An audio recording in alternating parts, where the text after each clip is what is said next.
ডেলিভারিতে কেন পুরুষ ডাক্তার? আপনার আমার মা বোনদের দিকে কেউ তাকালে চোখ উপড়ে ফেলার অবস্থা।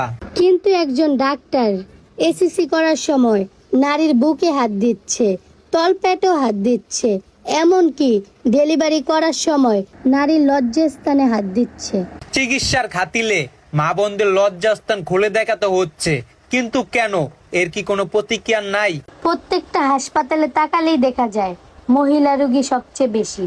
তাই আমরা সবার কাছে অনুরোধ করছি, প্রত্যেকটা হসপিটালে ডেলিভারি করার সময় পুরুষ ডাক্তার নয়, মহিলা ডাক্তার চাই।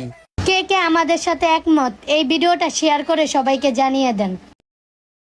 ডেলিভারিতে কেন পুরুষ ডাক্তার? আপনার আমার মা বোনদের দিকে কেউ তাকালে চোখ উপড়ে ফেলার অবস্থা। কিন্তু একজন ডাক্তার এসিসি করার সময় নারীর বুকে হাত দিচ্ছে, তলপেটেও হাত দিচ্ছে, এমনকি ডেলিভারি করার সময় নারীর লজ্জাস্থানে হাত দিচ্ছে। চিকিৎসার খাতিলে মা বোনদের লজ্জাস্থান খুলে দেখাতে হচ্ছে, কিন্তু কেন? এর কি কোনো প্রতিক্রিয়া নাই? প্রত্যেকটা হাসপাতালে তাকালেই দেখা যায় মহিলা রোগী সবচেয়ে বেশি। তাই আমরা সবার কাছে অনুরোধ করছি, প্রত্যেকটা হসপিটালে ডেলিভারি করার সময় পুরুষ ডাক্তার নয়, মহিলা ডাক্তার চাই। কে কে আমাদের সাথে একমত এই ভিডিওটা শেয়ার করে সবাইকে জানিয়ে দেন।